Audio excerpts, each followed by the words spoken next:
I'm going to go ahead and call the meeting to order. Thanks for coming out. Sorry, I'm a few minutes late. Tried to pack another meeting in before this, but we got a lot to cover, but I think all the information was sent out ahead of time, so we should be in good shape. And we do have lunch here, so if we're done by 11, you can eat here or take it on the run or however you want to do that. So thanks.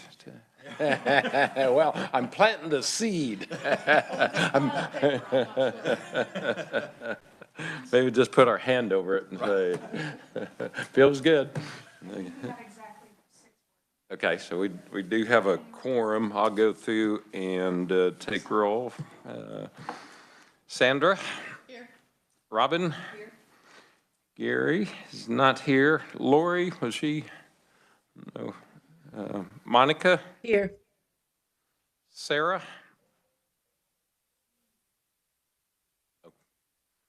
Mike Brower? Here. Mike Kagi? Keith Rickard? Jason? Yep. All right, that puts us at 6 in a quorum. Thanks for taking the time to be here, and we will be reviewing the RFPs that we put out and ask for approval of those as we go along here. First item will be the approval of the minutes. If you've had time to review those, we'd look for a motion of approval for the minutes from the August board meeting. This is Sandra. I move to approve. Jason, second. Any further discussion? Seeing none, all in favor? Aye. Aye. Opposed, same sign. Unanimous approval. And now we'll go to item 3, which is Chris. Got any updates? Any good news out there? Certainly, I've got a little bit of good news. So we do now have a deal with Kroger. The deal is not yet final because we have not filed it yet, but it is final enough that I can share it. So we do have a deal with Kroger. As that gets to the filing date, I'll share the exact amount of money that we would anticipate that the state will recover. But this is exciting news because it's now another fairly substantial settlement for the state. The other kind of more administrative update I have for you all is that Nancy and I have finally figured out exactly what we need to do for your reimbursement status. So if you do have reimbursements that are statutorily authorized, please do connect with Nancy to get that process taken care of. The last update I wanted to give was just to note real quick, because we talked about this a bit last month. One thing that we've talked about in the past is about how much money the state's recovering, and we're currently projected at $340 million. Two things I wanted to flag about that. One, we've already recovered about $112 million of that. And the second thing I wanted to remind you all is that for what the board has available is 75% minus a chunk because of the K-Trax money. So think in the neighborhood of, I think it was like 250 million or something to that effect, that'll be available to the board over the lifetime of the settlement so far. So I just wanted to make certain we're having that context square in our minds when we're talking about long-term strategy. That's a conversation we'll have again once the needs assessment is done, but it was a point that I just know we brought up last time and I wanted to clarify it for this time. Sorry.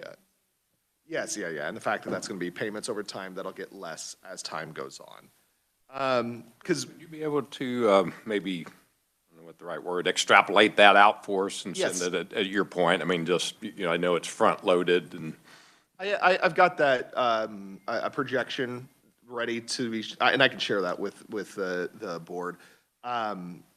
I will need to modify it to reflect the amount of money the board will have available, but I can get that to the board by the next meeting. Any questions specifically to the awards, et cetera, for Chris? Other updates, Chris? One minor update, we'll have a bigger update on this in the near future, but Krista and I are working on some additional programming for the subdivisions to keep the task of keeping subdivisions informed about what they can do with the money and encouraging additional utilization. So for any subdivisions that are listening to this, or anybody here who works with subdivisions, we will be continuing that conversation that we started earlier this year with the guidance information, the webinars. More programming is coming in the near future to further expand those conversations and really provide opportunities for both collaboration between the subdivisions and opportunities at all different price points that since our subdivisions have a pretty wide spectrum of money available to them, we're going to give them a lot of opportunities to think of ways to implement treatment, prevention, reduction, all of those strategies we talk about at price points from $0 to hundreds of thousands of dollars, depending on what that particular subdivision has available. So more to come, but I wanted to just put that on people's radar that there's going to be some additional programming in the near future, sometime next year. Questions for Chris? It seems like it's probably been a year ago we had some discussion about even some collaboration between the state and the subdivisions, and that's yet to be determined, but if that would come up with any of your conversations, it'd be a way to leverage both the 250 that we're going to get and the 100 plus that they're going to get potentially, whether that's the economy of scales or purchasing power or whatever. So it certainly seems like that'll fit into our whole collaboration discussion as we go forward. I think purchasing power is especially a point that would be helpful for them, since no individual subdivision, with the exception of about 5, will have, over the lifetime of the settlement, substantial dollars. Having ways to pool resources together, especially with impact multiplier that the state dollars can act as, will be very, very helpful. And I think an interesting opportunity for our subdivisions. Some want to be very locally focused, but some want to be more regionally focused. And so having those opportunities will be important for them. So one of the things of this kind of programming that we're thinking about going forward is how do we encourage not just utilization, but utilization in a maybe more regional approach if possible. And so that having the state as a partner in that will be, I think, a useful long-term solution. Thank you. Questions for Chris? Seeing none, we'll move on. A couple of things to remember. CORE comes into play. I know, we're, as a board, looking at some information that would not be available to the public until such grants are awarded, and after that fact, any information that they might have submitted becomes public record. If it's a pretty narrow window. We haven't had to use, go into executive session. If there would be any time that we would talk, I think specifically about financial information or other information that you feel should be private, we can get opinion from Robert in that regard.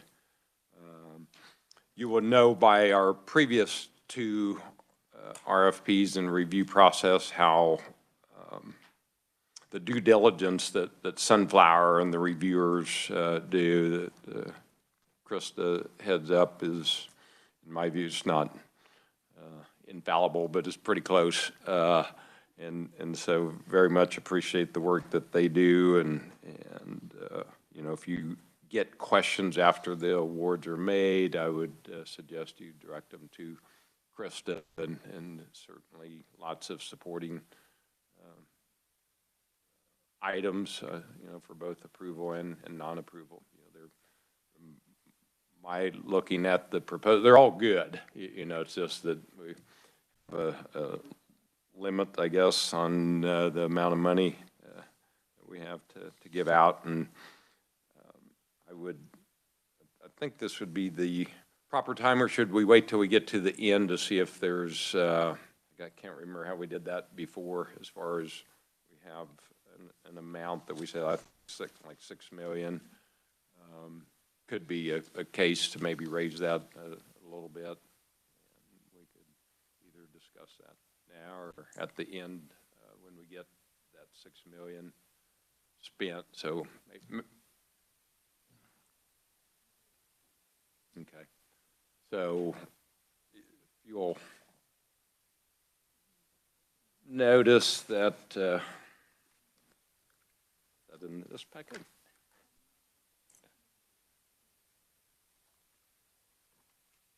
The 6 million goes down to 29. I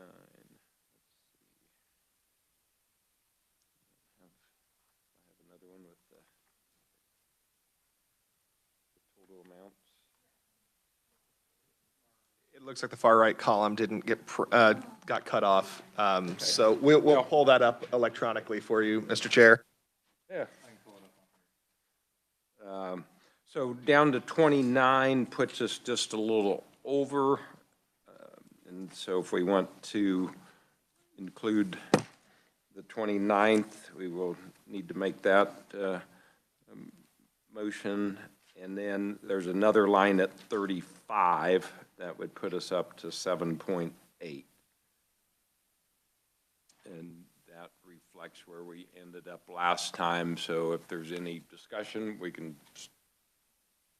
target the 6 million, or if somebody wanted to raise it up a little bit, the board seems to be receptive to that. So, Chair, it's Mike Brower. Just for the sake of discussion, what would be the total amount? I think it's over 15 million. And any interest of the board in looking at funding all of them? And would it be that high?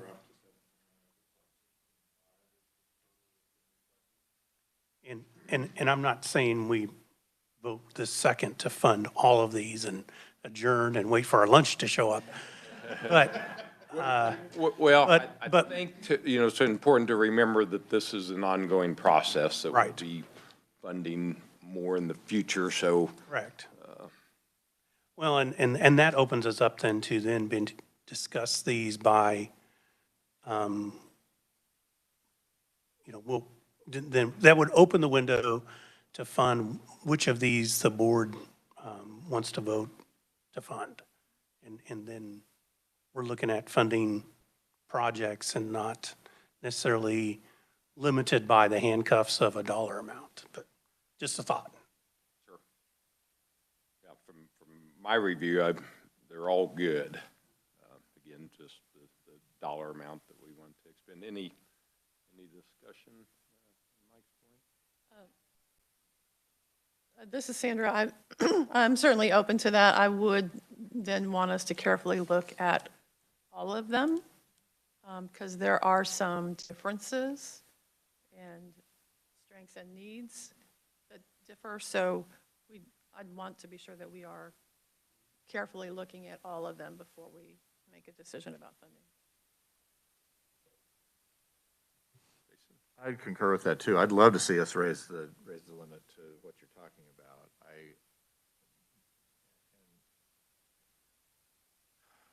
I don't like saying these words at all, at the risk of putting things off so that we have more of a full board to discuss the funding pieces. Not that it's not their responsibility to be here. We're missing how many people today? With some pretty important voices from around the state, and to spend, it would take additional time to go through these with a little bit more of a fine-tooth comb. So I think if we did that, I think we might have to consider moving decision-making back, possibly. That's just, I don't know what y'all think about that. To your point, we could perhaps consider the first 29 that have been vetted, and the board members that aren't here. I didn't hear from anybody that had any problem with any of the first 29. And then Robert? Just partly to Jason's point, by statute, 6 board members have to approve any grant. So if we're only at 6 and anyone is conflicted out, that one can't be approved by the board during this meeting. And I know there are some, even within the first 10, where there are identified conflicts. So the current attendance of the board will actually prohibit certain projects from being approved. Amongst us 6. Right.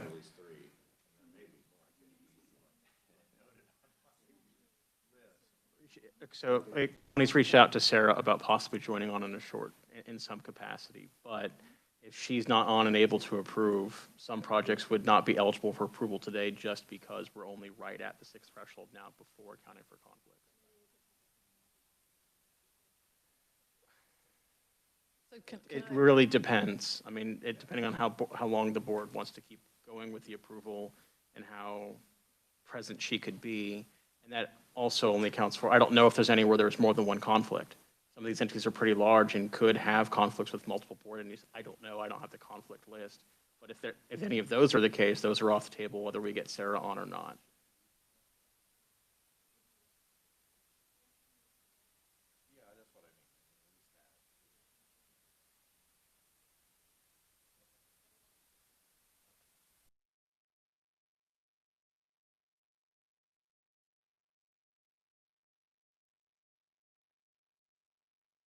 I do, this is Mike again. I do like Jason's point of if we're going to make a significant jump, although we might have on paper, the ability to make that kind of decision with 6 of us here, because several of our members are appointed by agencies that we feel should be represented. I think that's a good idea that we go so far today, keep the door open for when we have a more full board to look at that future further spending for this grant cycle. Which we're going to have to do anyway, Correct. unless somebody appears. Because, number 1 on the list is my organization. And I think it's probably frowned upon if I sat and voted on that. So, I mean, some of these are going to have to come back to when we have more people as it is. So just procedural questions, excuse me, and just timeline questions that we've committed to applicants. So procedurally, I'm assuming it's okay if we as a board said we don't have enough people here to review the information we want to review and we're going to have to delay. I mean, procedurally, I'm assuming. Procedurally, that's not a problem in terms of board rules, things like that. Okay. That's fine. I'm also thinking about timeline commitments we've made to applicants. And if we do this in 2 stages, like today and next month or whatever that is, what information has to go back out to all applicants to say, for whatever reason, this is a 2-meeting process, and just so you know, timelines change. So I want to be sure we're being fair and consistent as we are kind of thinking about how we can be fair and consistent with this process. Yep, and I will just note, we said we would notify by November 22nd, hoping we could build enough time to, if we needed a special meeting to do that, if you guys wanted to consider that. But November 22nd is when we listed in the RFP that we'd notify of funding or not to all applicants. And then I believe it's January 6th for the ones we are planning to decide in December. And perhaps we could take up the ones and, of course, set aside any that we don't meet the quorum. If Sarah can't join us. I was going to invoke, there's a little known rule in basketball that you have to have 5 people to start the game, but you can finish with 4. So I didn't know if that would apply to, That would be fun, but it's the interaction of 2 different rules. You have the quorum rule to take actions generally, but the statute specifically says 6 to approve, regardless of how many people are on the board as a whole. It's 6 approval votes. is that right? Oh,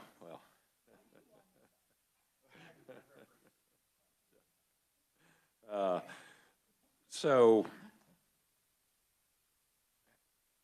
throw this out there for consideration, that we would go through the first 29 today, and any conflict where we didn't have 6, we'd just set aside.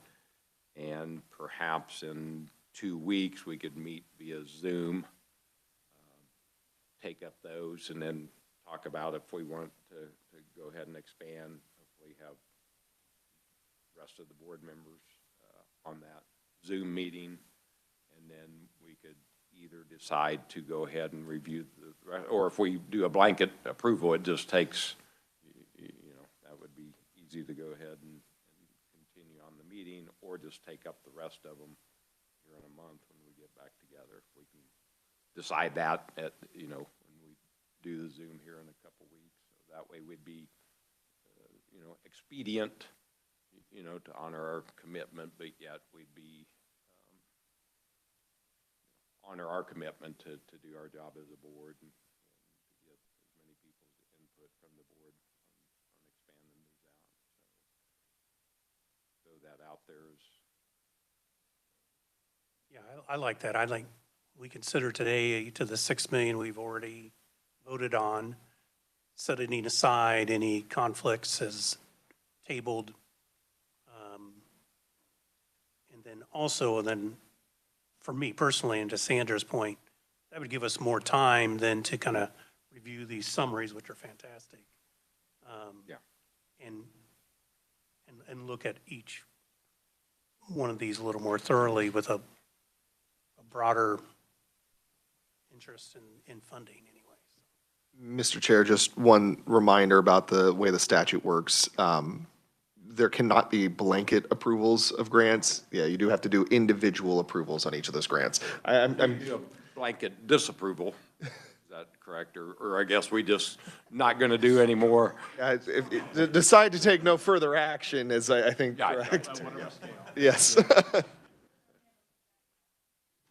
Just, yeah, you can't just bless the entire stack. You do have to, for the statutory purposes, you do have to go through each of those grants to evaluate those specific mandatory concerns. I guess just not take up the ones below the line is the same. Yes, that's that's the choice to not take further action, but it's the affirmative action. This is where the no fun lawyer police come in.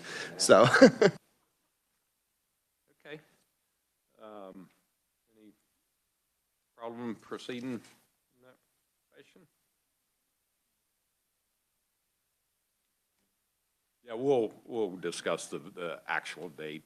I don't know if the 22nd is, but we can take that up at the end of the meeting. People can look at their calendars, and even maybe we can reach out to some that aren't here today and just throw out the 22nd or whatever, and if that works. Or We can just advise the applicants to the RFP that as long as we do it prior to the 22nd, that there will be a slight delay in notification.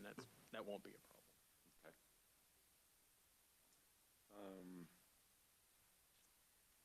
Okay, well, we'll proceed in that fashion. And again, just a reminder that this will be an ongoing process for years, putting out RFPs and awarding funding and that.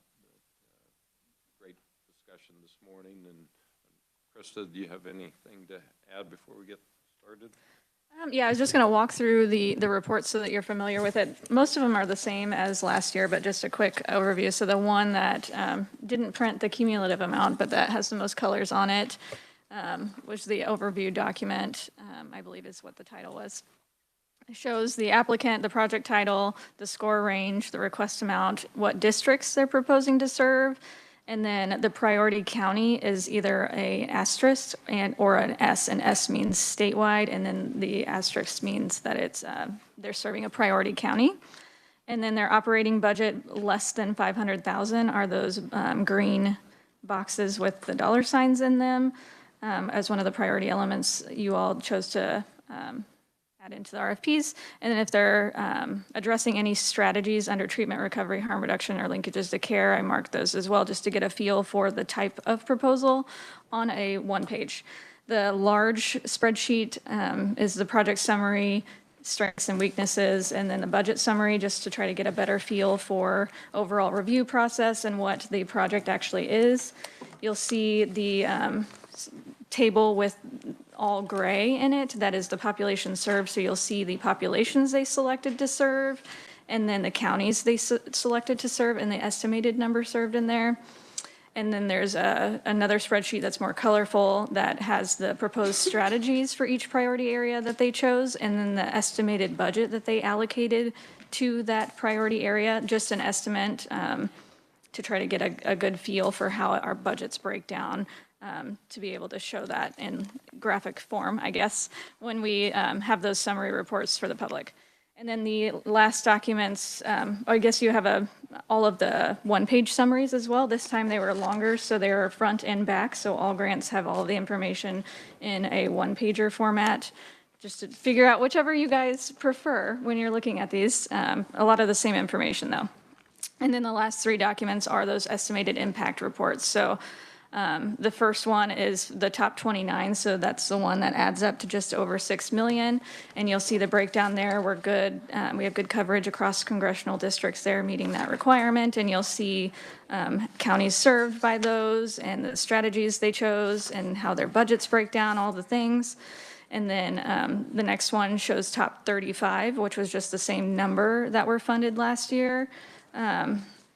And then the same thing there, congressional districts and whatnot are pretty well spread. We still meet the statute requirements. And then the last one is just all of the RFP3 applicants' estimated impact of those. And those are the reports you have. Questions for Krista? Thank you. So remember when we are discussing or reviewing these proposals that it's not about the organization, it's about the application. And we have no opinion one way or another on any of the organizations, but that might come up, and if somebody contacts you. And then just in the spirit of that, as we discuss these applicants, perhaps we could just use the number associated with them. So application number 1, if we make reference to them, try to remember to do that. I think we'll stay in the spirit of reviewing the application as opposed to the organization itself.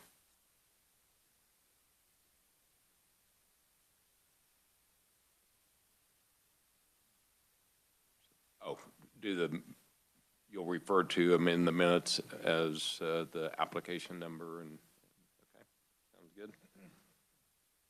Well, with no further ado, we will begin the process, and we already have a conflict with number 1, so we'll move right to number 2. Always a problem child.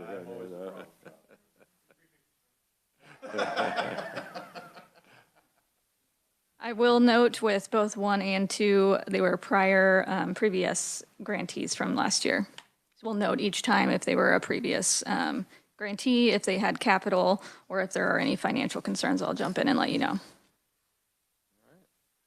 So we'll take up the application from number 2, and we'll entertain a motion for approval. This is, before we do that, I will feel better if I say one thing. I was going to get the approval in second, and we'll go to discussion. This is before Oh, that, okay. because I want to say this before we do the motion on this particular one. So this applicant has 5 applications in the top 29, representing 12% of the funding that we are considering allocating today. I just wanted to say that out loud. I make note of that because when Krista and I were discussing, I said, I can tell you what the first question will be. So you verified my crystal ball reading. And Krista, we talked about this. You want to speak first, and I'll.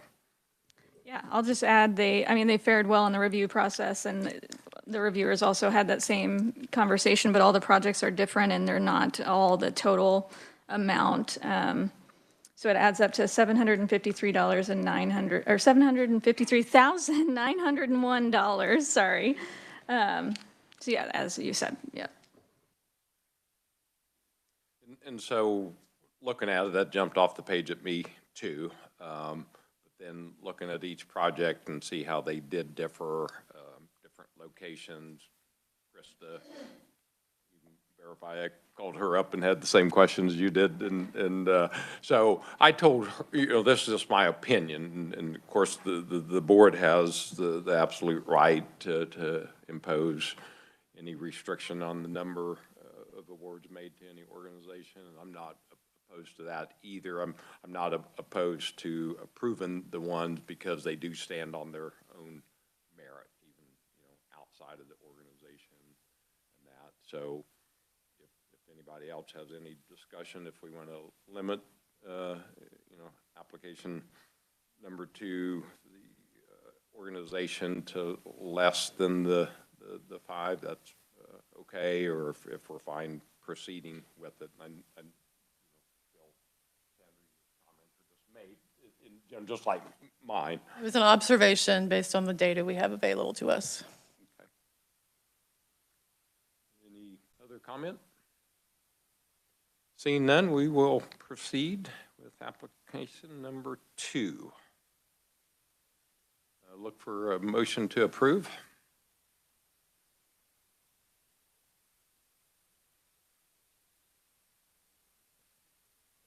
This is Mike. I move to approve application number 2, adolescent outreach for substance use treatment services. Have a motion to approve by Mike Brower, a second. This is Robin, second. Second. Any discussion?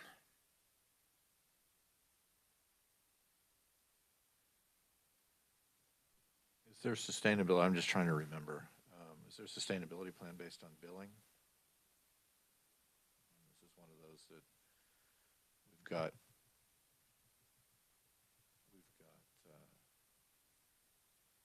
salaries fairly heavily weighted. And with 1-year funding, they have a pretty good plan for sustaining their project after this. I know they're getting some other funding for this.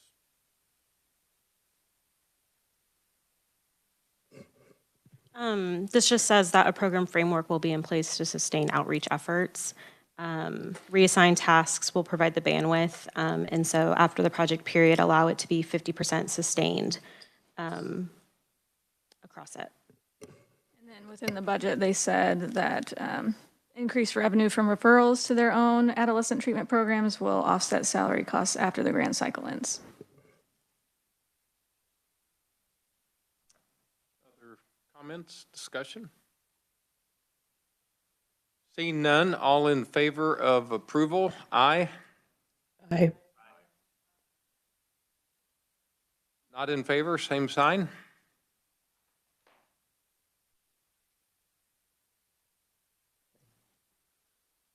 Okay, so unanimous approval for number 2. We'll take up number 3. I would look for a motion to approve.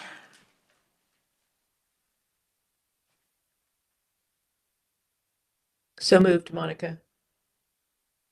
Second, This is Sandra, I'll second. discussion in regards to application number 3. Chair George, I just might want to mention that Sarah Kaler is present now. Okay, good.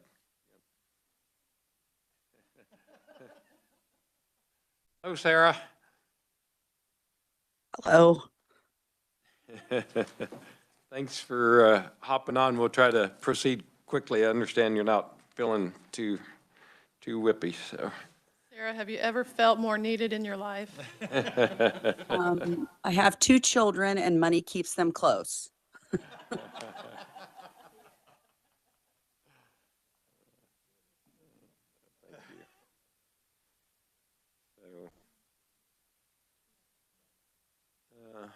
Seeing no discussion, all in favor of approving item 3, aye. Aye.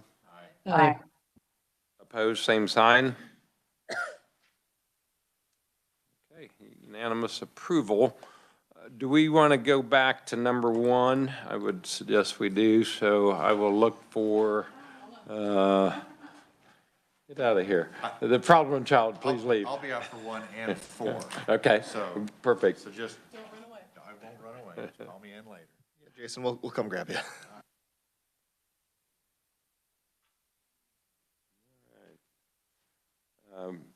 Concerning application number 1, would look for a motion for approval. I move to approve application number 1. Mike Brower moves. Robin seconds. Any discussion on application number 1? Seeing none, all in favor, aye. Aye. Aye. Opposed, same sign. Unanimous approval. We'll take up number 4. Look for a motion of approval for application number 4. Monica, move to approve. Monica moves. Second. This is Sandra, I'll second. Sandra seconds. Any discussion? Seeing none, all in favor? Aye. Aye. Opposed, same sign. All right, unanimous. Mr. Chair, I need to recuse myself on number 5. Okay. Need advice. Do I leave the WebEx meeting or? We'll put you into a waiting room and then pull you back out once you're done. Thank you.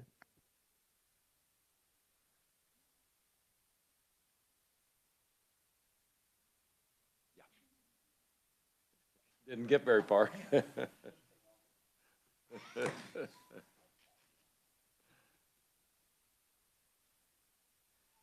Okay, we are on applicant number 5. Mr. Chair, can you give us just one find second the to- waiting room button? Yeah, just 1 second to get the text worked out.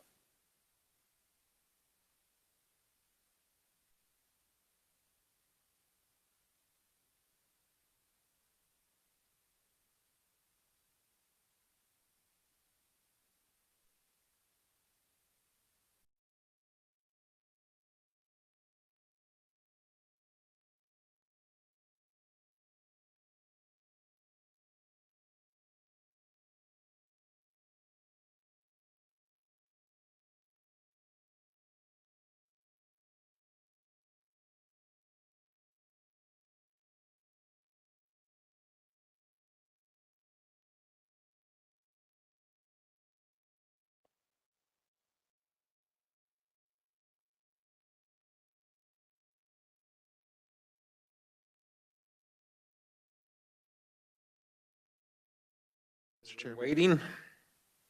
we should be good on the tech side. Okay. I'm still here. We are not still good on the tech side. I can just go to my kitchen if you want me to.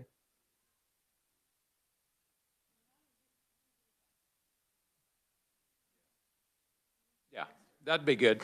Yeah, if you can step to your kitchen and mute the computer turning on your it end. Okay, Thank bye. Don't go far. Okay, number 5. Mr. Look for a Chair, motion. this Okay. is Sarah Taylor. I will move to approve number 5. Okay, second. This is Robin, second. Robin seconds. Discussion? Seeing none, all in favor? Aye. Aye. Opposed, same sign. Unanimous. I forgot to mention this one has capital on it. We're going to note every time it has capital, and they're a former grantee.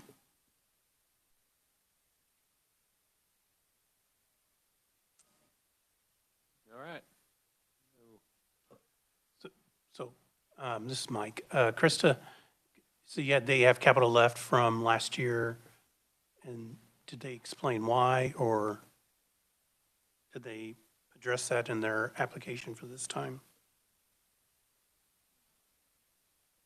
Are you asking if did they have capital in their last grant? No, did they have any I'm left? sorry, that they are purchasing like what would be considered capital, correct? Oh, yes. The vehicle they're proposing to put is capital gain or whatever. Yes, on number 6, yes. Number 5 was the, Oh, I'm sorry about number 6, yeah. they have the case management system in there, and we followed up with them, and it's considered capital, and so we're working with them to revise it. Sorry, I forgot that wasn't in their budget, but we've been working with them behind the scenes, so they'll revise that and submit their capital form for it. 5. Moving on to number 6. 1 second while we resummon Monica. I'm here. Monica, you back? I'm back. All right. Number 6, look for a motion to approve. Yeah, again, this one has capital, as we just mentioned, but just to say it formally when we're considering. We make a motion. This is Sarah. Can I ask some questions about that capital? So, is there written within that grant, like, are we paying for their insurance? Are we paying for their tags? Are we paying for, I mean, where, is this fund paying for all those things? Oh, this one's specifically for the purchase of the vehicle alone. They had to submit a capital bid associated with the purchase. And so, yeah, their capital form was just for the van purchase. And I believe to wrap it so that it has the branding, I guess, for the van. So is there a requirement that with this money that, I mean, is there maybe not a requirement, but kind of almost a sticky note that says, yeah, you also have to be properly insured. You also have to be, I mean, I guess I'm wondering, we're purchasing this, but what is their requirement to make sure that it's legally on the road? Yeah, I will have Shanna come up and share about that. While she's walking up, I'll share that they have several other vans already in their Their organization. fleet? Are older and they have a lot of maintenance issues, so that delays the service provision. And so buying a new van will help with that, is what they're saying in their proposal. But I'll let Shanna answer about the other question. Thank you, Sarah, for bringing that up. As part of the capital request project, there is a form that they fill out about capital. Why do you need it? How are you going to pay for it? How will it be maintained? How will it be registered? And the ongoing maintenance that's associated with it, because the last thing we want is for you to approve a new van that's out there uninsured, not tagged, not legal. So yes, it is part of our review process, and we do follow up to make sure those things are identified. And so we're also not paying for maintenance of it either, correct? Correct. So could they ask in a future grant for us to pay for maintenance? I'm trying to figure out what is our responsibility when we buy an automobile. So, Krista, or not Krista, excuse me, Sarah, this is Chris. I think the way to conceive of this is that we're not buying the automobile. The maintenance responsibility is still within the organization that's purchasing the vehicle. The capital note is mostly so that we make certain they're not just turning around and immediately selling it for some form of a profit. So yes, to answer your question though, they could file a separate grant at a later time, assuming it is responsive to a particular RFP for maintenance or some kind of upgrade or whatever they would need associated with this capital, but they would not necessarily be entitled to that money. That would still be within the discretion of the board whether or not to grant that future additional money. I appreciate that you brought up the sale of it, because that was my third question was what happens if they decide, next week that, or in 3 months that a van really doesn't work for them. So, okay, I understand. Yeah. Thank you. Part of the contracting process, and I'm blanking on the exact terms, but the intent is to make certain that this van is used for an abatement purpose, which is why we take the note of capital, as any kind of capital investment or capital use of these dollars, because they do have to have a specific contract terms they agree to when it comes to capital as opposed to a different type of project to address those particular concerns. Any other discussion? Seeing Just say, none, Mr. Chair, procedurally, we've had a motion. We haven't had a second or a vote on the motion. Okay. Jason moved, there was no second. Well, Sarah will second. Sarah seconds. Seeing no further discussion, all in favor, aye. Aye. Same sign for disapproval. Unanimous. Item 7. Look for a motion for approval. While we're thinking, they're a previous grantee and they've been funded once in this lineup. Item 7, motion to approve.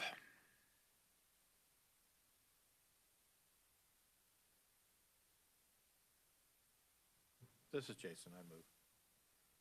Jason moves, second. Sarah Kaler will second. Sarah seconds. Further discussion? Seeing none, all in favor? Aye. Aye. Aye. Aye. Same sign for non-approval. Unanimous. Number 8. Mr. Chair, just before you go to number 8, I would flag that we have crossed $1 million so far on the approved grants. Thank you.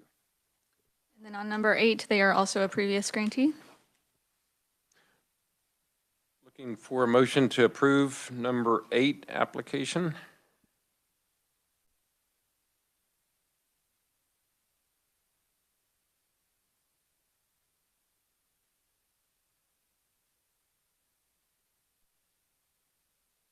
Motion to approve number 8.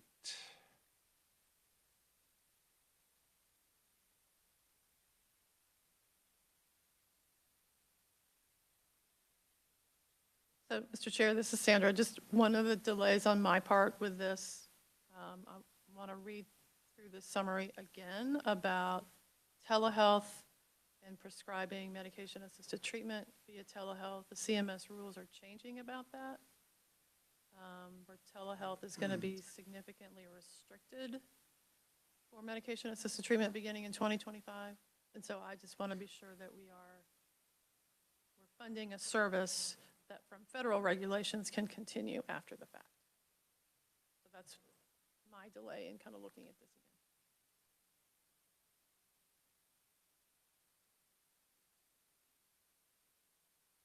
again. Seeing no motion to approve, we will move to number 9.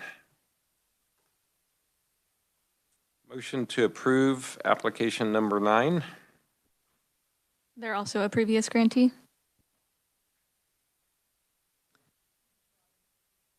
This is Sandra, I second.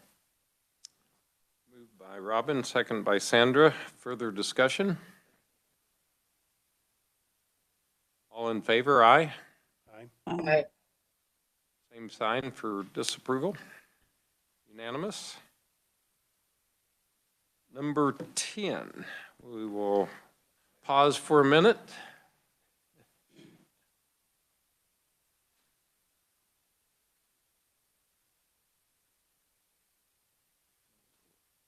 Looking for a motion to approve application number 10.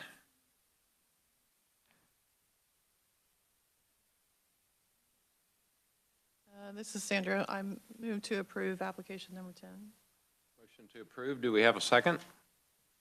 Second. This is Robin. Second by Robin. Discussion? Seeing none, all in favor of approval of application number 10, aye.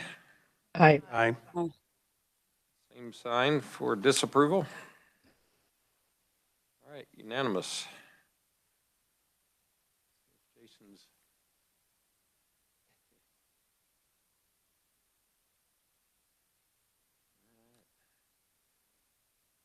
Item 11, looking for a motion for approval for application number 11.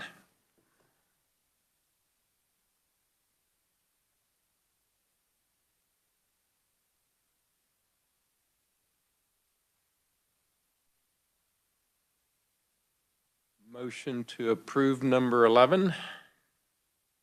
This is Sandra. I move to approve number 11. Sandra motions. Jason seconds. Further discussion? All in favor of application number 11, aye. Aye. Aye. Those opposed, same sign. Unanimous. Number 12. This is Monica, move to approve. Monica moves to approve. Do we have a second? Oh, go ahead. Really quick on that one, Pat. They're a previous grantee, and they also, They mention xylazine test strips, which are illegal in Kansas, in their application, and we followed up with them and confirmed that that was just a typo. It wasn't in their budget. They're not actually going to do that in Kansas, but I just want to let you guys know because that was noted in one of the weaknesses, and they're not going to be purchasing or doing anything with xylazine test strips in this proposal. Thank you. Can I ask what we funded them for before? For some reason, I thought we hadn't funded them. Yes, they were funded for their, I believe it was their prevention. Let me pull it up. And the discussion was it had to be in Kansas, not on the Missouri side. Have a motion to approve, correct? And we looking for a second. Second. Second by Robin. Further discussion? Seeing none, all in favor, aye. Aye. Those opposed, same sign. Unanimous. Number 13, application. They're For a motion to approve. Any comments? They're a previous grantee and the same financial concerns that we had last year based on newness of the organization and limited financials.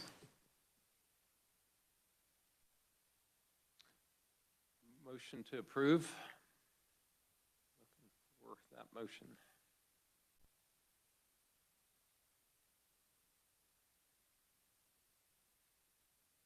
I have a question. So this, you raised a good point about the telehealth restrictions that are coming. And now I'm starting to realize a lot of these have that telehealth in there. So just my question is, what happens if they can't do what they are planning to do? What happens to the money they were going to spend on that? Say they were going to spend $100,000 on that. What happens to that? So, you know, the Just revise the grant? The telehealth restrictions are specifically to prescribing MAT. Right. So the therapy piece is still available. So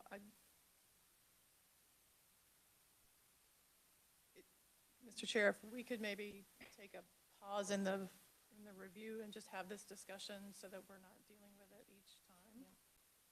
So I wonder, is it feasible to ask applicants who intentionally intend to use telehealth for MAT to have MAT prescribing, to give us a backup strategy for either the MAT or how they would use the money for another substance use treatment intervention. Because I don't want to not fund people because of a CMS regulation that hasn't taken place yet, but we know is coming. And we don't want to put them in a pickle. So is it possible to approve and say, go back and look at the CMS regs for MAT telehealth and tell us how you would use that money for intervention if you can't do it for what you intended? Is there a specific date set for that transition? Well, it's January 2025, but it's federal regulations and, you know. Right. But I do think that they should have a contingency plan because they won't get reimbursed or technically be able to facilitate that process after January 1st. Mr. Chair. Go ahead, Chris. We in the previous rounds, RFP 1 and 2, we did approve subject to modification of the grant because of potentially unallowable purpose or a purpose that needed additional information. So you have done that in the past where you approved contingent that additional information and then at the following meeting affirmed that approval either by modifying the amount that was approved or approving the new purpose. So that is something within your power. Seeing or hearing that, I would entertain a motion to that effect, that we have that caveat or contingency. Yeah, that anything that has to do with MAT, specific to the prescribing of it, that they would have a.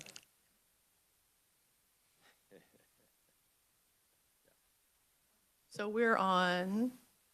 We're on 13, but this is, the motion will be in regards to all MAT proposals in, that we consider, that they have a contingency plan. So looking for a motion to that effect, I guess. On 13 specifically? No, Just in general? In general. Oh, okay. Mr. Chair, actually, you do have, for contingent approval, you do have to have that specifically identified for each grant. Do we already have a motion on 13? No? Okay. So this is Sandra. I would make a motion to approve applicant 13 contingent on a backup strategy. I don't know the right words. An alternative strategy for MAT prescribing via telehealth when that no longer is allowed by federal regulations. Sounds good. Second. What she said. Any discussion? I'm going to return to the sustainability question that I was asking earlier. We funded this group before. How would the difference in funding, because I'm reading in the strengths and the weaknesses. One, the sustainability is very detailed. The other, that this is their primary way of sustaining. This is one-time, one-year money, and I have some significant concerns about that. I really, really like the idea of helping an organization get started in a not very well provided for part of the state. However, if they're going to close their doors in a year, I see no reason to push that along.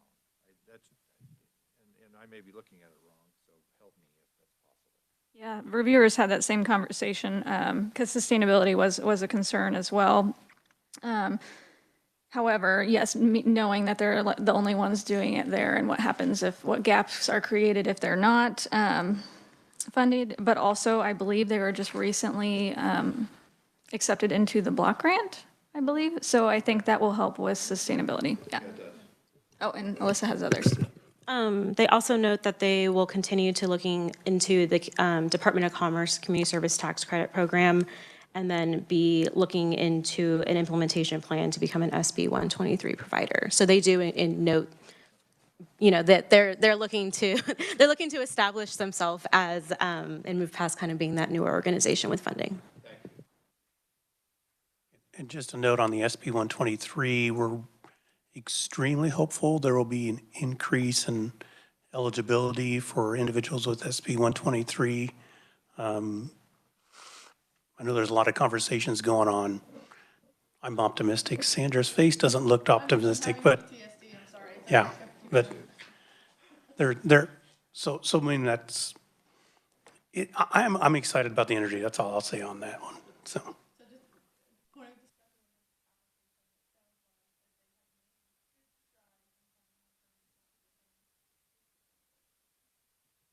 So this funding would get them through one more year, so those things can potentially take place. They've already been accepted. Grant. From my understanding, I believe so. Any further discussion? All in favor, aye. Aye. Those opposed, same sign. Unanimous on number 13. That brings us to 14. We need to go back to the one we skipped.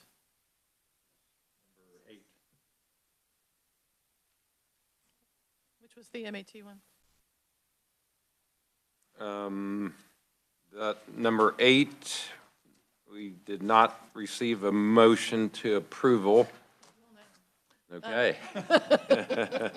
With that being said, we'll go back to number 8. Do we have a motion to approve? This is Sandra. I move to approve application number 8, contingent on their ability to give us an alternative plan for use of dollars when MAT via telehealth is restricted. Have a second? That's Jason's second. Jason seconds. Further discussion? All in favor of number, oh, wait. Mr. Chair, just note that I believe multiples of the first 10 include MAT through telehealth. So I don't know if you intend to go through each of, go through each of those with that same We contingency. can't make a blanket motion that anybody that mentions MAT. No, you would have to go through each of those individually. So, I mean, if you don't want approval to be contingent and you just want to entertain later amendments to what we've approved, we could do that and just let them move later when they when they're reporting that they can't now satisfy the requirements of the original grant that was approved. But when we know up front, it would be easier one-on-one to do those. I have no problem, just the interest of expediency. So going down, who's got the list of MATs? We can start at 1, and you can say yes or no. Just before we do that, Chair, just a thought is by making it contingent on each application, what we're also doing is asking them now to provide to us a written plan for how they will adjust to this change that is coming, which benefits that agency as well, so that when the change gets handed down, they're not scrambling. Just a thought, and then I move that Sandra make It's not like those we're motions. putting an excess burden that they shouldn't already be addressing anyway, so Yeah, in a sense, we're doing them a favor, huh? I don't, if this is you guys' world, this is not some kind of great burden that we're asking them to do to have a contingency. Because Mike's right, if they're not paying attention and they continue to facilitate MAT prescribing when the federal regulations change, it could get them into some trouble and impact patient care. So if we are helping them say, have you looked at this? Then we're doing our job. So we will use Sandra's motion that she made before for each of these as we open up the approval, if that's the right terminology. I'll just note that applicant 1 and applicant 2 specifically call out expand telehealth services for MAT. Okay. So I have not seen through the other ones that there's any same concern through the first 8 that I've gotten through, but I do note that specifically called out in the first 2. Okay. Well, I believe, at least for sure, number 1, the telehealth may not be associated with any kind of prescribing. And that's just part of the strategy. So the strategy says expand telehealth services for SUD treatment services, including MAT, MOUD. So it may or may not, if they selected that strategy, actually include MAT. Okay, so 1 and 2, we need to open back up at this point. Jason? Hang on, I think we still have a motion on the table for 8. Yes. Oh, okay. Motion, and do we have a second? Any further discussion? Seeing none, all in favor, aye. Aye. Those opposed, same sign. All right, unanimous, and now we're going to go back, and the first 13, we know that 1 and 2 need to add a contingency, so I ask Jason to step out.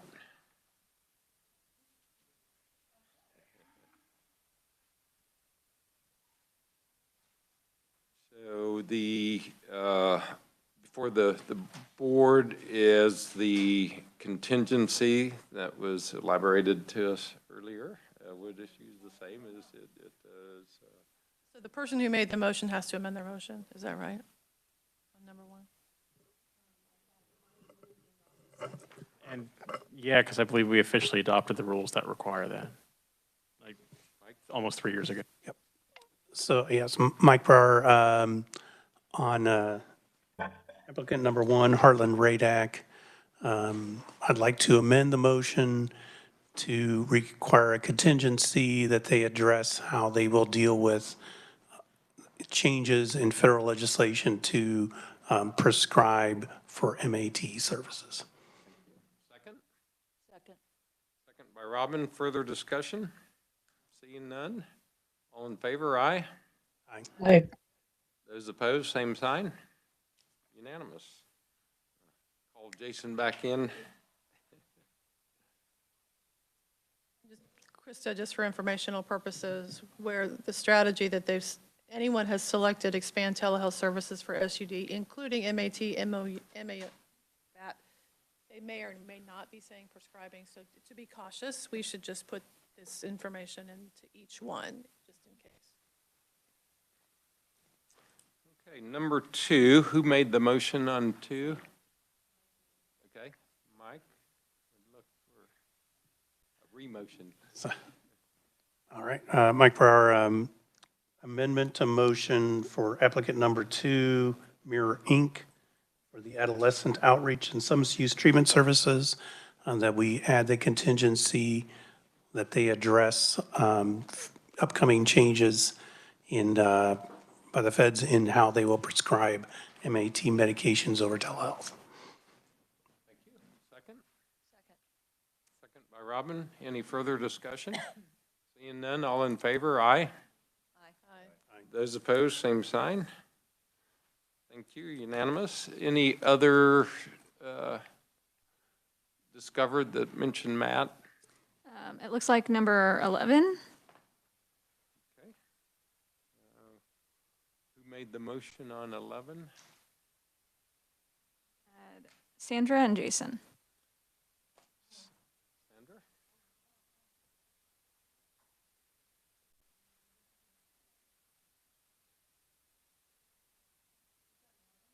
Number 11. This is Sandra. I move to amend, am I amending or just making a new motion? Amending.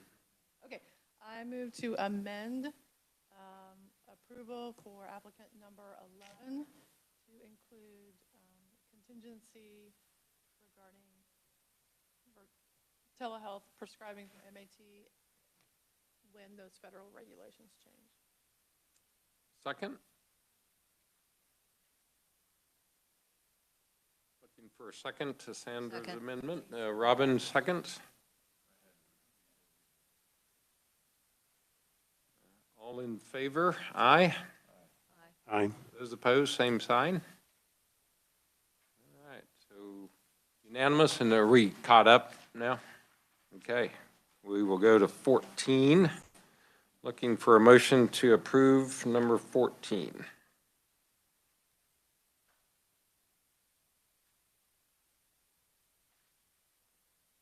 This is Sandra. I move to approve applicant 14. Motion by Sandra, second Second. by Robin. Any further discussion? Seeing none, all in favor, aye. Aye. Those opposed, same sign. Unanimous. Moving to item 15, looking for a motion to approve application number 15. This one also has that strategy listed. Motion should include a contingency be included. Can I ask a clarifying question, Krista? In the project summary, it says this is building on success of the statewide MAT services we funded last year. Is this a continuation of that same proposal, or is this a new proposal? I think it's an expansion upon, so it's not exactly the same. We only had one applicant who is not within the top 29 that said this is the exact same project. So everyone else at least said they're expanding in this way and detailed that out. I can pull up the specific response, or Alyssa can. Oh, she's got it up. Motion to approve 15 with the contingency. This is Robin. I move to approve Monica, the second. Oh, sorry. contingency that they explain how they will address the MAT regulations. Robin? Second, Monica. Motion, Monica seconds. Further discussion? Seeing none, all in favor? Opposed, same sign. Unanimous. 16. Looking for a motion of approval for application number 16. I will note this one includes capital. Motion to approve 16. So moved, Monica. Moved by Monica, second by? This is Sandra, I'll second. Second by Sandra. Further discussion? Seeing none, all in favor, aye. Aye. Those opposed, same sign. Unanimous, thank you. Application number 17. Looking for a motion of approval for 17.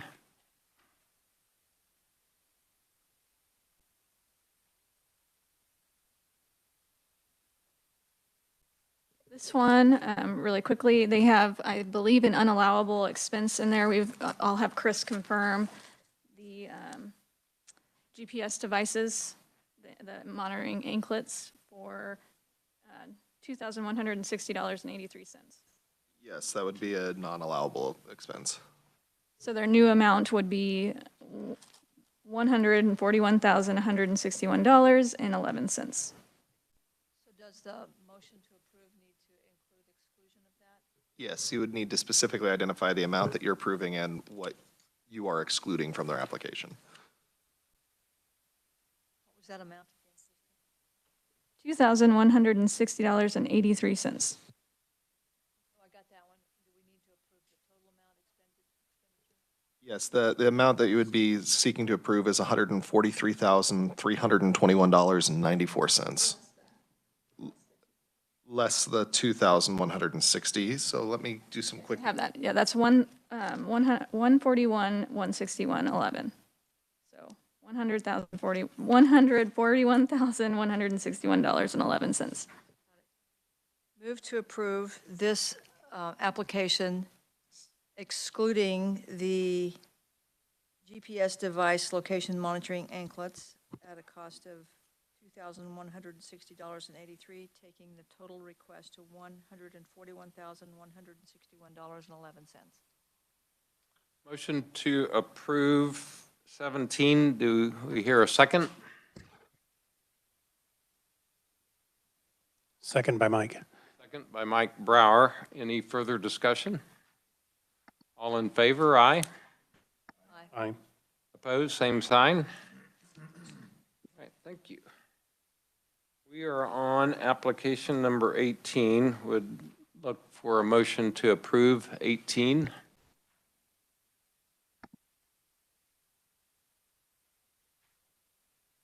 Question of clarification. They're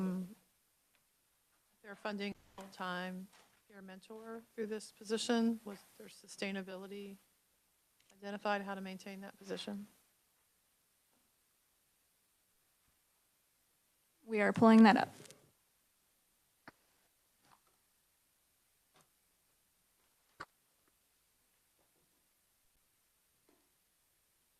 See in my notes on the budget, at the very least, it says that the same thing the last one did, increase revenue from referrals to their own treatment programs that will offset salary costs after the grant cycle ends from their budget narrative, and then Alyssa has their sustainability. Yes, it says with recent changes to billing codes expanding for peer mentors and the duties they're able to perform, this project in the year and time will allow us to fine tune services offered. And so sustainability is just focusing in will become allowable for billing codes. Well, this is Sandra. I move to approve applicant number 18. Have a motion and a second. Further discussion on item 18. Seeing none, all in favor, aye. Aye. Those opposed, same sign. Unanimous. Item number 19, application number 19. Look for a motion of approval with the caveat of the contingency being part of that motion. Yep.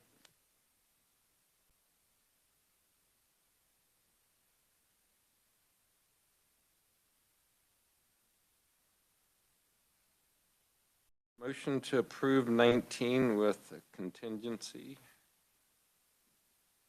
Looking for such.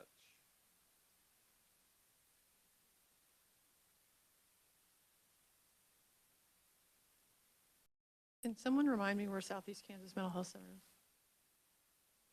Based out of Iola, Okay, thank you. serves down to Bourbon, Neosho, Allen. This is Sandra. I make a motion to approve applicant number 19 to include the contingency for providing services when federal regulations change. Whatever Second. Motion, second by Second. Robin. Any further discussion? All in favor, aye. Aye. Those opposed, same sign. Unanimous approval. For 19, I would entertain a motion to approve application number 20. Oh, and real quick, sorry, this one has same kind of financial concerns, just being a smaller organization with limited financial, or a newer organization with limited financials. Jason, motion for approval. Do we have a second?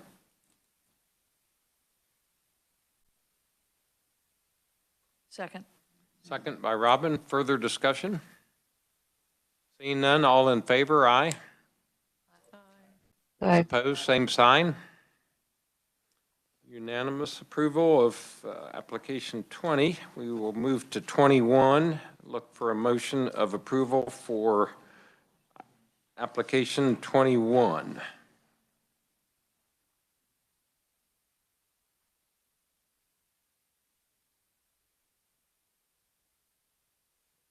This is Sandra. I move to approve applicant 21. Motion to approve by Sandra. Do we have a second? Second. Second by Robin. Further discussion? Those in favor, aye. Aye. Those opposed, same sign. Unanimous approval. Item number 22, application number 22. I'd look for a motion of approval.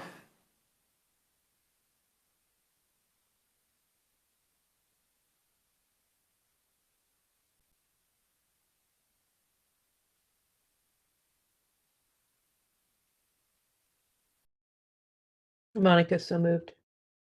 Monica moves. Do we have a second? Jason seconds. Further discussion? Seeing none, all in favor, aye. Aye. Same sign for disapproval. All right, another unanimous decision. We will consider application number 23. I'd look for a motion to approve.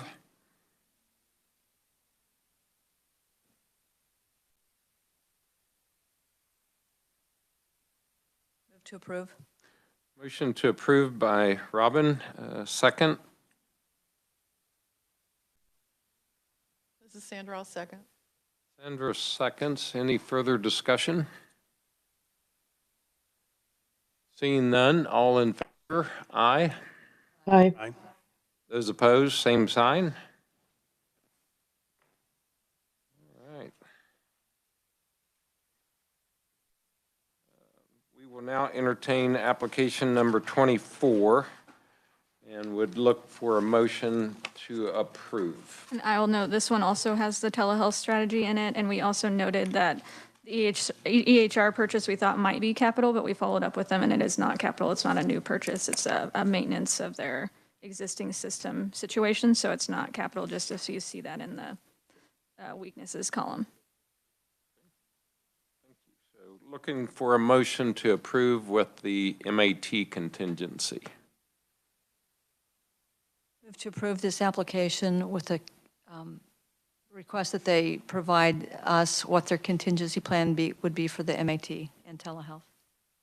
Have a motion. Do we have a second? This is Sandra. I'll second. Sandra seconds. Further discussion? Seeing none, all in favor? Aye. Aye. Those opposed, same sign. Thank you. We will now consider application number 25. Would look for a motion to approve. They also have the strategy of telehealth in there. With the contingency.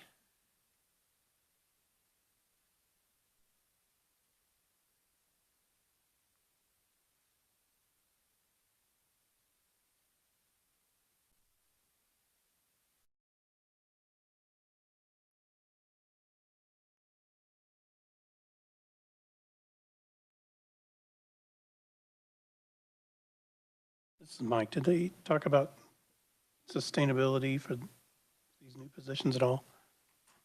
Or, Notice in the weakness section, it said could use more detail, so what did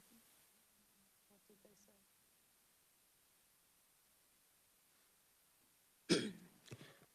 They included information like they are going to focus on identifying grant opportunities, diligently looking into new partnerships, as well as growing our individual and corporate giving. So more of a general sustainability response. Let me look really quickly. They do note that their services are funded through a combination of federal, state, and local funding. And so I think that is, for the most part, it was just more of a general statement of looking into diversifying their funding. Is there proposal around MAT, not using this money to purchase equipment? What exactly are they looking to expand with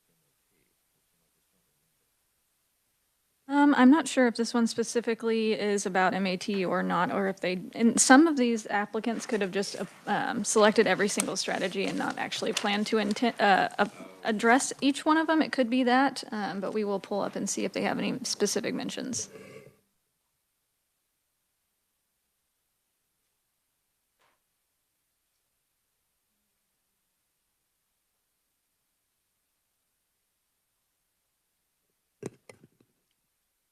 I don't see any specific information regarding expansion of telehealth. It is mentioned that it is something they are currently able to do, and that they're HIPAA compliant with offering services related to it.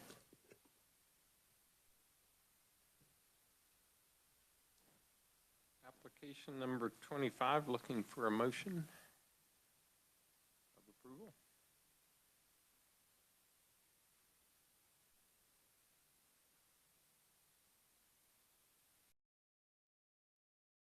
Is this a pretty new group? The fully stand up, I keep going back to that. Is this a new agency?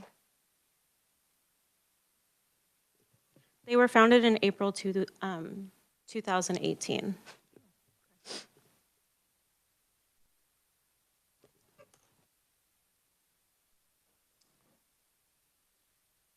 Is there a motion to approve application 25?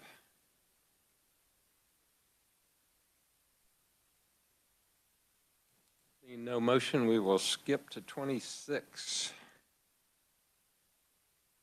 Motion to approve application number 26. With this one, financial concerns again, it's a new organization with limited financials. They received their IRS determination in July of 2024.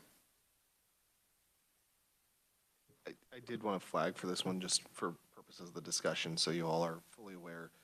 We did go back to this organization to ask for additional information, just so we could be confident that they were meeting the minimum requirement under the RFP to provide that information, which my understanding is they have provided that sufficient information for Sunflower to do the best review that they could on the limited financials that are available. Thank you. So, Chair, I want to honor the line of not talking about applicants, not talking about organizations, talking about applications, right? So I'm kind of walking a line here. Did they include in their proposal the other funding they may have received in the past year? Yes. And what are scheduled to receive in 2025? Yes, they mentioned that they were pending approval of the funding in the county, and that has since gone through since their application's been submitted. And I do believe it looks like they talk about the 2025 as well as the potential, yeah. That they did apply for it, yeah. Do they talk about in their proposal implementation timing of service delivery? Yes. And I think specific for each of the houses they propose, they have the specific timelines associated.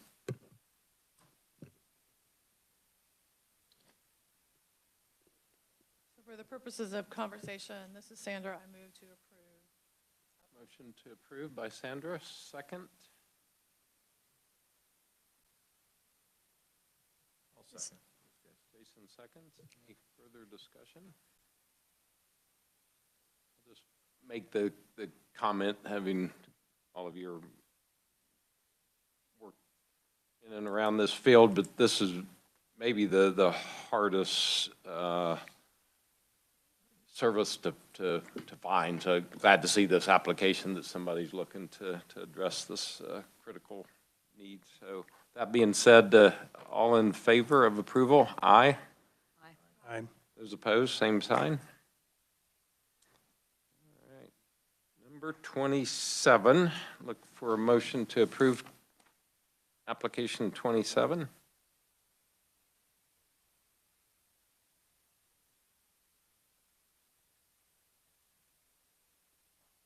And just a reminder for me, the 10th Judicial District is where? Johnson County.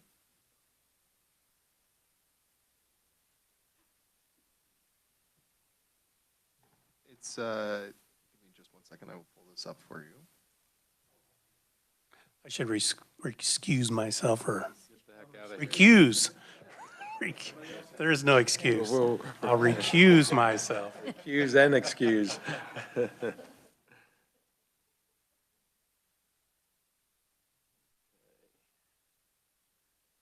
for a motion to approve application number 27. Did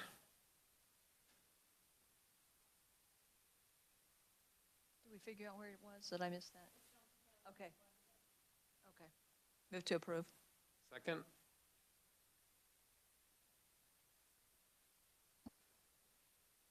I'll second. Jason seconds. Further discussion? Seeing none. All in favor, aye. Aye. Same sign for those that don't approve. Unanimous. Item 28, application 28. We'll get Jason or Mike back in here. Was there conversation about how they're going to sustain a full-time position that is funded by this grant?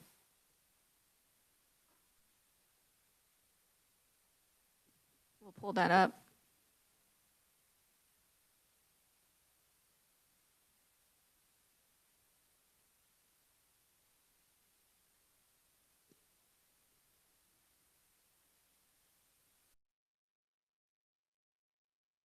It states that they will continue to fundraise for the next fiscal year to guarantee that they'll be funding within the following year budget. The application, I believe, is specific to there just not being room in this current year's budget for what is being proposed. Motion to approve application 28.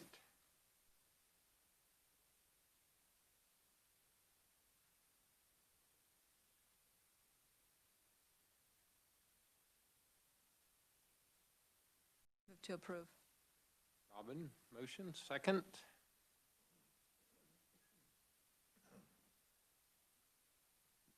Second by Mike. Second by Mike Brower. Further discussion? Seeing none, all in favor of approval of item 28, aye. Aye. Those opposed, same sign. Unanimous. Item 29. This one has the same telehealth strategy. It also includes capital.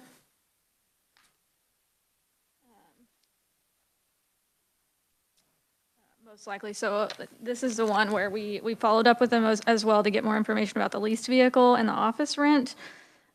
We are waiting for their response still to get clarity, but we're assuming that the lease for the vehicle looks like it would be capital. And then we did get a little information that the office rent is potentially for almost 2 years, is what they said. So that would likely be unallowable for the second year of what they're trying to budget in there, anything above the grant period. So we're still working out the details on that. And we don't know the specific number of the first year's rent would be yet. Their CFO's been out of office.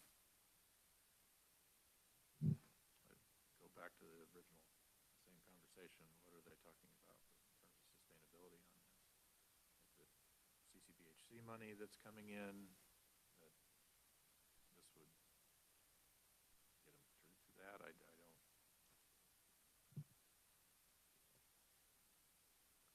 Seems like there's enough what-ifs about this one. I would certainly not be opposed to tabling.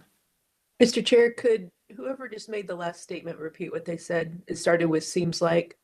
Well, I just asked the question about sustainability again. Oh, okay, thanks. Hiring new And we are on 29, correct? 29, yes. Thank you.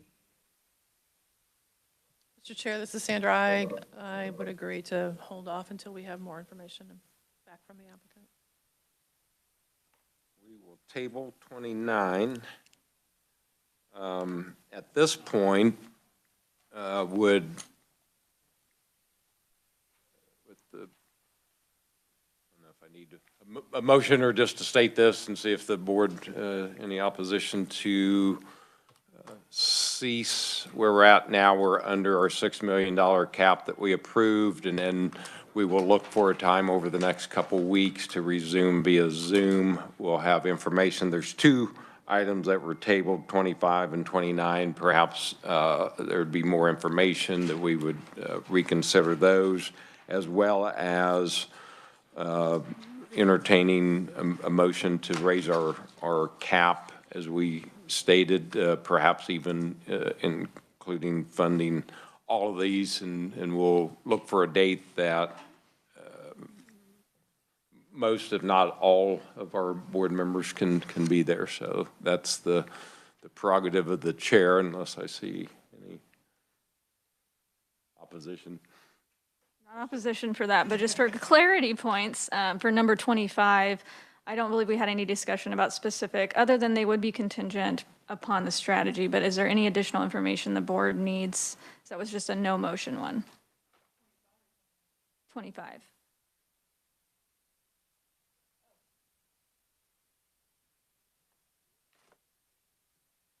I don't have an opinion on that. I went back and reread it while we were talking. And I guess I don't know why we wouldn't move them forward. I'm not sure under evidence-based, it's a prevention program. And as I was reading, I'm not sure that it's evidence-based, but maybe I missed something.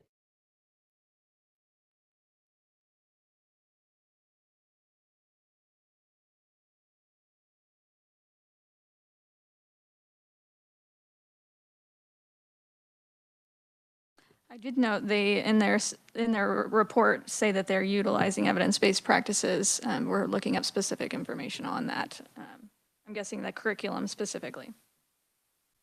And I will note, so I had some quotation marks you'll see in the budget summary. We've received additional information about the transportation item, so we have clarity on that. So at this time, Krista, this number 25 didn't have any thing that you felt like you should bring up to us? Originally, it was going to be the just mitigation of barriers dash transportation listed in their budget to ask for more detail. And we did receive that. So at this time, no.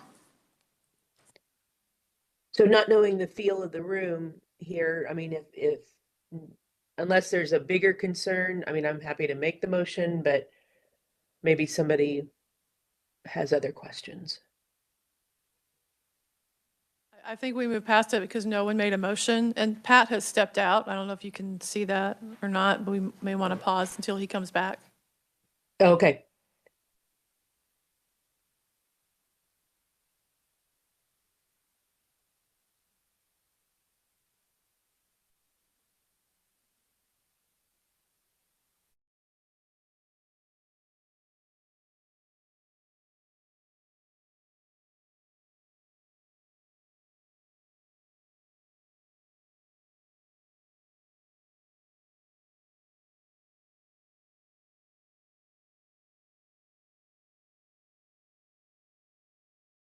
We will proceed.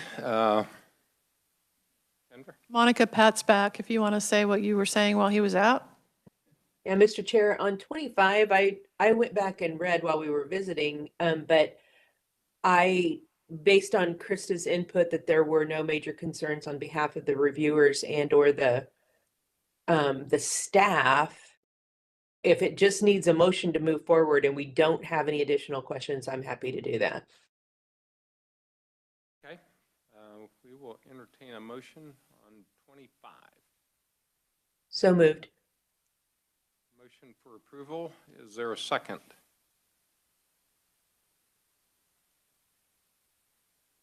Second. Second by Robin. Further discussion? Seeing none, all in favor? I just had a question, is the only thing that makes us a treatment grantee the Making Sense of Your Worth group? Is rest prevention? I think that one might be the one that's more targeted towards prevention, but we'll pull up the app specifically and get more details.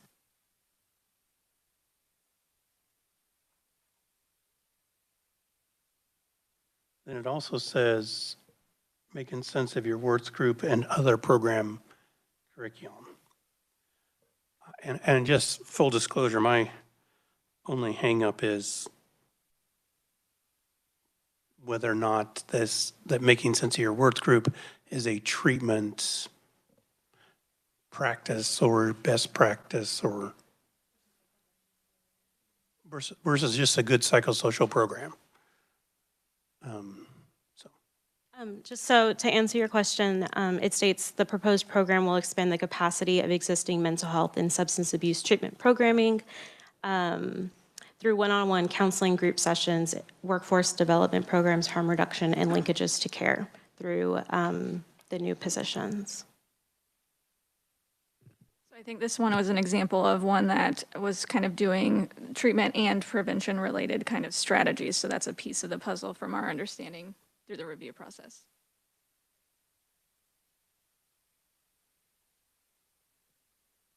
I will also note, we did note in some of the other applications where they clearly did not align with allowable strategies, and we felt like this one did align with the allowable strategies of RFP3.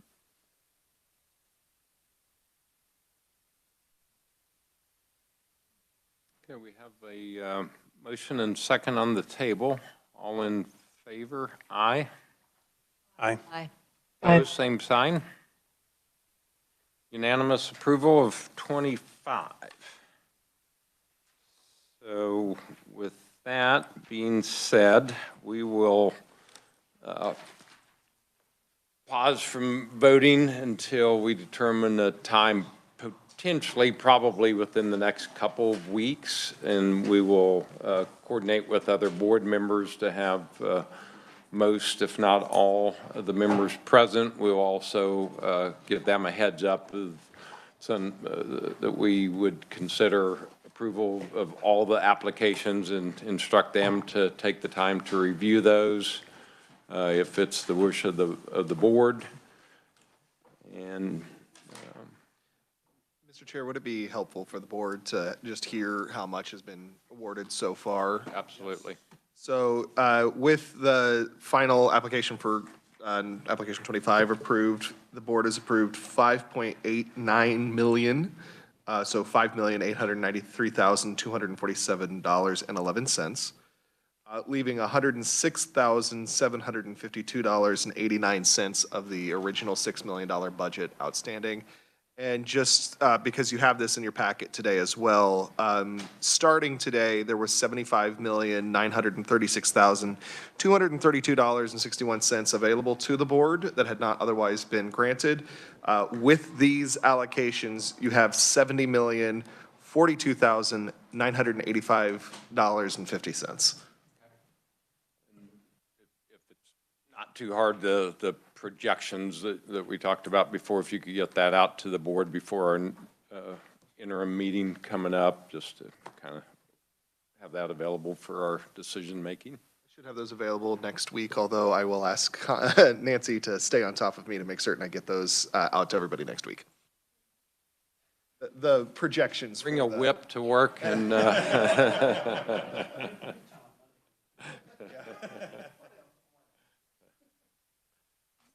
okay, well, very good work. Mr. Chair, I just have one small request, if it's okay with the board.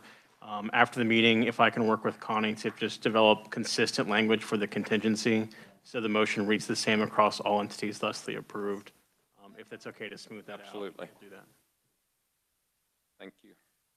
Mr. Chair, are we setting a date while we're all here today? I think we'll,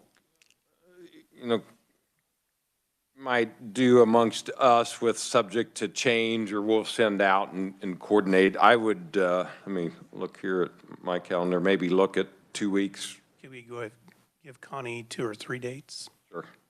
Well, let's perhaps do the 22nd. This will be Zoom, the expectation, obviously people are welcome to join in person, but 2 weeks would be the 22nd. That's the week before Thanksgiving, so that should be a good time. So that would be, for me anyway, option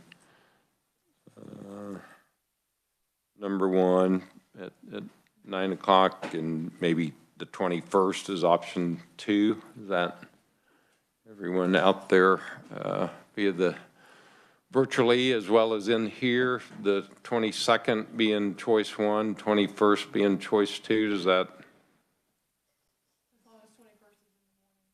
Yeah, we'll shoot for 9 o'clock again.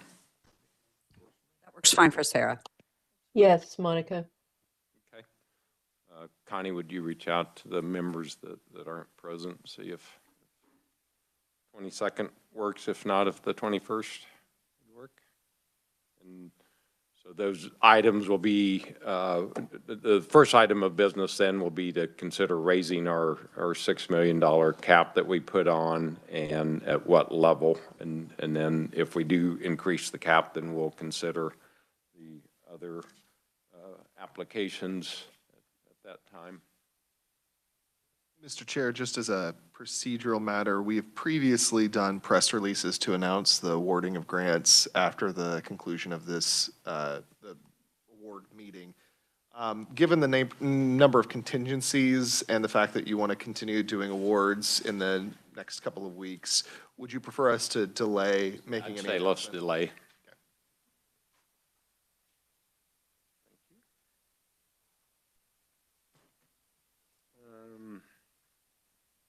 Okay, we are done with that. We got that all settled as far as our next meeting and action items.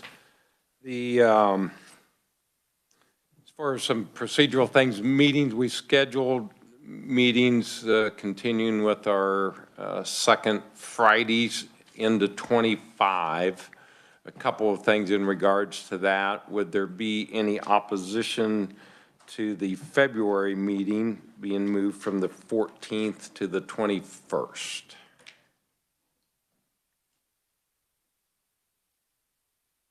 And it's not, if there is, it's not a big deal. I got to be up here in the area that weekend, so.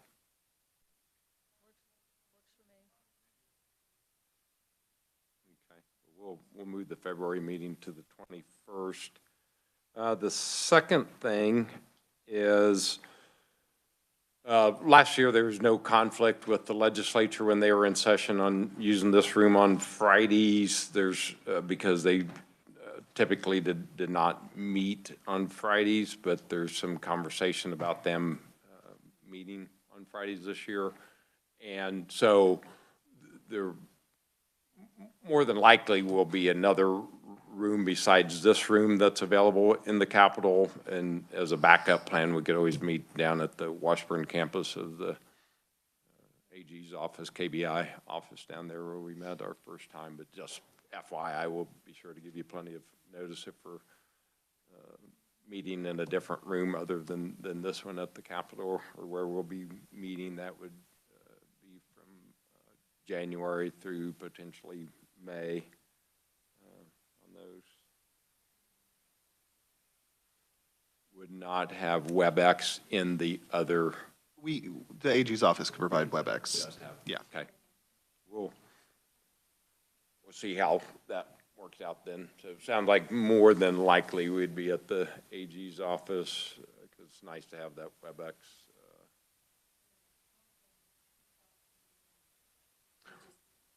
Right, but the other room would not have WebEx?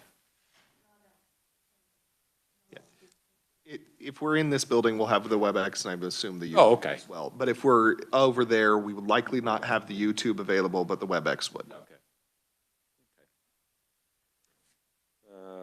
Any other discussion or questions?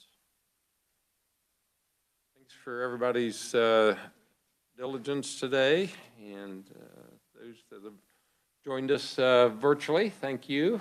And we will adjourn the meeting. And